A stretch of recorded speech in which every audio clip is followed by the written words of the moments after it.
When did you decide you wanted to front a band? I got started kind of probably early 20s. I always kind of sang kind of thing around the guys kind of thing, and no one ever, because kind of the group that I hang out with, a lot of the guys, there was never this, hey man, you can sing, you should be in it. It was kind of like, shut up.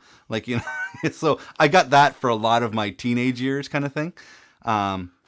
But I always kind of had a loud voice. You can ask my parents, like it's always been kind of boomy and loud. I always wanted to be a drummer. My dad bought me a pair of drumsticks, and pretty much everything in the house was a drum set. I was like, oh, this couch, this is my tom, this is my snare, this is my cymbal, this is my... And everything was always laid out, and I always played it that way.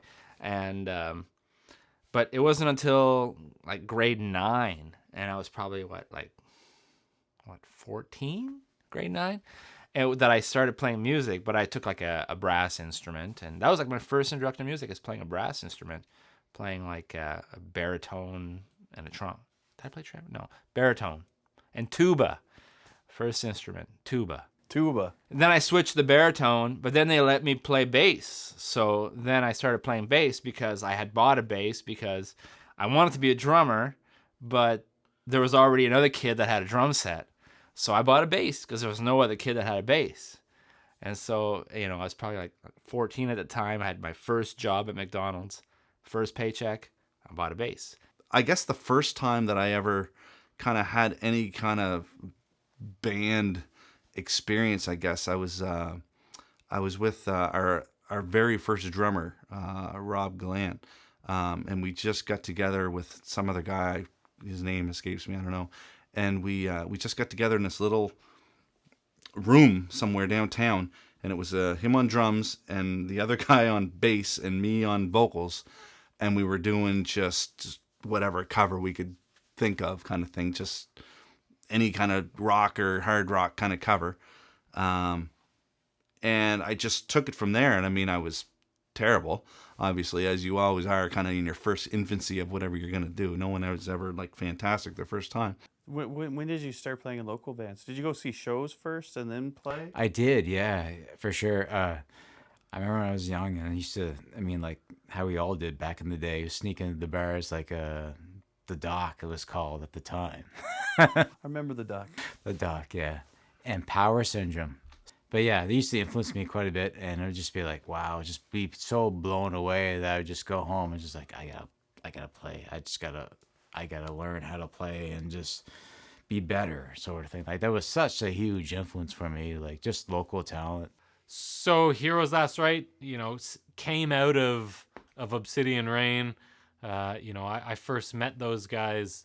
I'd actually seen them play back in 2002, I think, or maybe early 2003. They were a band that, I knew Steve, from his previous band, and had seen, some of the guys were in the scene. The scene's only so big, right? I knew some of these guys. So went out and had seen them a couple times, and then they had a show coming up, and their drummer had left, but they had a commitment for a show. So Steve had called, I think, me and Pat Peltier, and I called him back first, I think. And so he said, cool, let's get in. And so I learned, a set of, a couple originals and a few covers. And then Obsidian Rain just kind of chugged along as it did for 5-6 years, and then things happened, and then Heroes Last Right kind of formed out of Obsidian Rain. And it's more important to have a group of guys that are on the same page. At the time they were playing a lot of covers and stuff, but it was like, these are good guys on the same page. Let's get involved with this. And so I kind of made the leap to playing with them. And yeah, like Steve and Mike, I've been playing with them since 2003. 3 albums later and 2 videos, and here we are.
We all understand. We have families and whatever, on our personal side. But when we can get together, and it's, you can get in and for a couple hours just rock out and have people that know the same songs you know. And yeah, it's definitely a brotherhood. Over the years, we've gotten busier with our own families, and we still hang out with each other.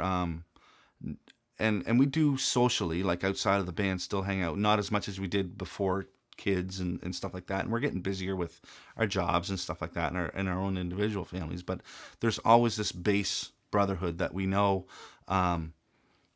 We know each other so well, and we know what buttons to push, what not to push, kind of thing. We know when someone's having, a moment, kind of thing, to just leave them alone. And we know when, it's time to joke around and when it's not time to joke around. That's 15 years of being, with me and Mike and Dan anyway. Tim for 7 and Eric for 3 now. You can't not get that brotherhood. If you don't get it by then there's something wrong, kind of thing. If we didn't have, if we weren't getting along, we wouldn't have lasted, obviously. But it's because of, I think, our maturity level, if that's kind of a silly way to put it. Knowing what is expected of everybody and from ourselves, kind of thing. Coming to practice ready, not really messing around too much when we got to get the work done. And knowing that it's important to everybody. So you don't want to be that weakest link kind of thing. You always want to kind of step up and almost in competition with each other, trying to be like, oh, I'm going to do this and it's going to be awesome. And I'm going to, but we cheer each other on enough that it's a healthy environment, regardless of how it may look, kind of thing. Cause we tend to, poke at each other a lot, but it's a healthy environment. So I think, there's a lot of new up and coming bands that are doing amazingly well. There's definitely a lot to take note of. I mean, if you're a fan of metal nowadays, you're very lucky.